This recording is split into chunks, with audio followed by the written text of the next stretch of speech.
Hi friends, ಇವತ್ತು ನಮ್ಮ ಏರಿಯಾದಲ್ಲಿ ವೈಕುಂಠ ಏಕಾದಶಿಯ ಪ್ರಯುಕ್ತ ವೇಣುಗೋಪಾಲ ಸ್ವಾಮಿ ದೇವಸ್ಥಾನದಲ್ಲಿ ವಿಶೇಷ ಪೂಜೆ ನಡೀತಾ ಇತ್ತು. ಸೊ ನಾನು ಹೋಗೋಣ ಅಂತ ಹೇಳ್ಬಿಟ್ಟು ಬೆಳಿಗ್ಗೆ ಎದ್ದು ಸ್ನಾನ ಮಾಡಿ ಪೂಜೆ ಮಾಡಿ ಎಲ್ಲ ರೆಡಿ ಮಾಡಿ ಸಾಯಂಕಾಲ ದೇವಸ್ಥಾನ ಹೋಗೋಣ ಅಂತ ಹೊರಟೆ. ನಮ್ಮ ಏರಿಯಾದಲ್ಲಿ ತುಂಬ ಗ್ರ್ಯಾಂಡಾಗಿ ಇದನ್ನು ಮಾಡ್ತಾ ಇದ್ರು. ರೋಡಲ್ಲೆಲ್ಲ ಫುಲ್ ಲೈಟಿಂಗ್ಸ್ ಎಲ್ಲ ಹಾಕ್ತಾ ಇದ್ರು. ತುಂಬ ಚೆನ್ನಾಗಿ ಡೆಕೋರೇಟ್ ಎಲ್ಲ ಮಾಡಿದ್ರು. ಸೊ ನಾನು ದೇವಸ್ಥಾನಕ್ಕೆ ಹೋಗ್ತಾ ಇದ್ದೀನಿ.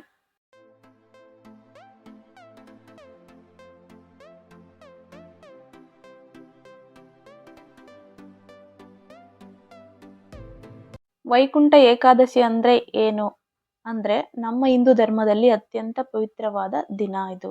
ಕೆಲವು ಕಡೆ ಇದನ್ನು ಹಬ್ಬದ ಥರ ಕೂಡ ಆಚರಣೆ ಮಾಡ್ತಾರೆ. ಇದನ್ನ ಮಾರ್ಗಶಿರ ಮಾಸದ ಏಕಾದಶಿ ತಿಥಿಯಲ್ಲಿ ಆಚರಿಸ್ತಾರೆ. ಈ ದಿನವನ್ನ ಮೋಕ್ಷದ ದ್ವಾರ ಅಥವಾ ಸ್ವರ್ಗದ ಬಾಗಿಲು ಅಂತಲೂ ಕರೀತಾರೆ. ಈ ದಿನ ಶ್ರೀಹರಿ ಅಂದರೆ ಮಹಾವಿಷ್ಣು ಅನ್ನು ಪೂಜಿಸಲಾಗುತ್ತದೆ. ವೈಕುಂಠದ ದ್ವಾರ ಅಂದರೆ ವಿಷ್ಣು ದೇವಾಲಯದಲ್ಲಿ ಈ ಮಾರ್ಗಶಿರ ಮಾಸದ ಶುದ್ಧ ಏಕಾದಶಿಯ ದಿನ ವಿಷ್ಣು ದೇವಾಲಯದ ಬಾಗಿಲನ್ನು ತೆರೆಯುವುದನ್ನೇ ಸ್ವರ್ಗದ ಬಾಗಿಲು ತೆರೆದಂತೆ ಎಂದು ಜನ ನಂಬಲಾಗಿದೆ.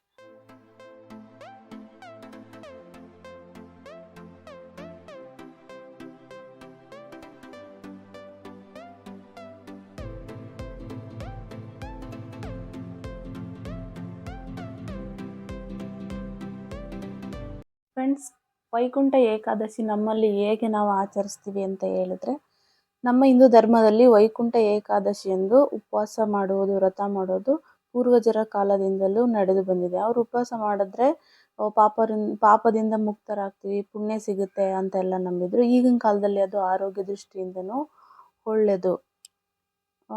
ಸೆಕೆಂಡ್ ಬಂದು ಪ್ರಭಾತ ಪೂಜೆ. ಪ್ರಭಾತ ಪೂಜೆ ಅಂದರೆ ಬೆಳಗಿನ ಜಾವ ವಿಷ್ಣು ಪೂಜೆ ಮಾಡೋದು, ಹೂವು ಹಣ್ಣು ಕಾಯಿ ಅರ್ಪಿಸಿ ವಿಷ್ಣು ಪೂಜೆ ಮಾಡೋದು. ಮೂರನೇದು ಬಂದು ವಿಷ್ಣು ಸಹಸ್ರನಾಮ ಪಠಣ. ಅಂದರೆ ವಿಷ್ಣು ಸಹಸ್ರನಾಮ ಪಠಣ ಮಾಡೋದ್ರಿಂದ ಮನಸ್ಸು ಶುದ್ಧ ಆಗುತ್ತೆ ಹಾಗೂ ಶಾಂತಿಯಿಂದ ಇರುತ್ತೆ.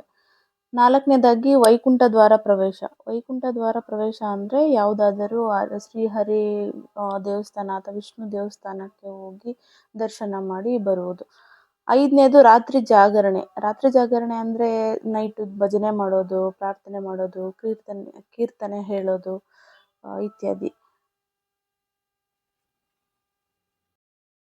ವೈಕುಂಠ ಏಕಾದಶಿ ಆಚರಣೆ ಮಾಡೋದ್ರಿಂದ ನಮ್ಗೆ ಆಗೋ ಲಾಭಗಳು ಏನಂದರೆ, ಮೊದಲನೇದಾಗಿ ಶ್ರೀ ವಿಷ್ಣುವಿನ ಅನುಗ್ರಹದಿಂದ ಮೋಕ್ಷ ಲಭಿಸುತ್ತದೆ. ಎರಡನೇದಾಗಿ ಪಾಪ ಪರಿಹಾರ ಆಗುತ್ತೆ. ಮೂರನೇದಾಗಿ ಮಾನಸಿಕ ಶಾಂತಿ ನೆಮ್ಮದಿ ನಮ್ಮದಾಗುತ್ತೆ.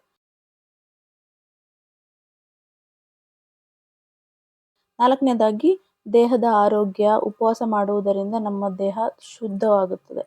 ಐದನೇದಾಗಿ ಧನ ಧಾನ್ಯ, ಶ್ರೇಯಸ್ಸು, ಯಶಸ್ಸು ಮತ್ತು ನಮ್ಮ ಜೀವನದಲ್ಲಿ ಆರ್ಥಿಕ ಸಂಕಷ್ಟದಿಂದ ನಾವು ತುಂಬ ದೂರ ಇರ್ಬೋದು.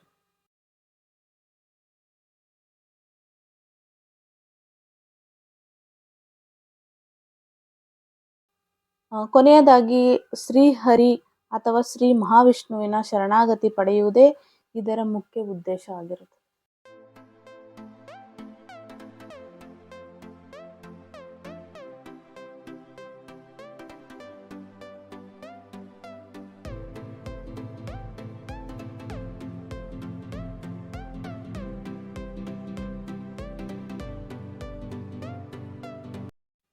ಸ್ನೇಹಿತರೆ, ಇದು ನಮ್ಮ ಏರಿಯಾದಲ್ಲಿ ಗ್ರ್ಯಾಂಡಾಗಿ ಮಾಡಿದರು ಮತ್ತು ಪ್ರಸಾದದ ವ್ಯವಸ್ಥೆ ಕೂಡ ಇತ್ತು. ನಾಡಿದ್ದು ಮಕರ ಸಂಕ್ರಾಂತಿ ಇರೋದ್ರಿಂದ ಅಯ್ಯಪ್ಪ ಸ್ವಾಮಿಗೆ ಹೋಗೋ ಭಕ್ತರು ಮತ್ತು ಓಂ ಶಕ್ತಿ ಮಾಲೆ ಹಾಕಿದ ಭಕ್ತರು ಕೂಡ ಪೂಜೆಯಲ್ಲಿ ಪಾಲ್ಗೊಂಡಿದ್ದರು. ನೋಡೋದಕ್ಕೆ ತುಂಬ ಖುಷಿ ಆಗ್ತಾ ಇತ್ತು. ಫ್ರೆಂಡ್ಸ್, ನೆಕ್ಸ್ಟ್ ವಿಡಿಯೋದಲ್ಲಿ ಮಕರ ಸಂಕ್ರಾಂತಿ ಹಬ್ಬದ ವಿಶೇಷತೆಯ ಬಗ್ಗೆ ಮತ್ತೊಂದು ವಿಡಿಯೋ ಮಾಡ್ತಾ ಇದ್ದೀನಿ. ಮತ್ತೆ ಸಿಗೋಣ. ಅಡ್ವಾನ್ಸ್ ಆಗಿ ನಿಮಗೆಲ್ಲರಿಗೂ ಸಂಕ್ರಾಂತಿ ಹಬ್ಬದ ಶುಭಾಶಯಗಳು. ಬಾಯ್, ಟೇಕ್ ಕೇರ್.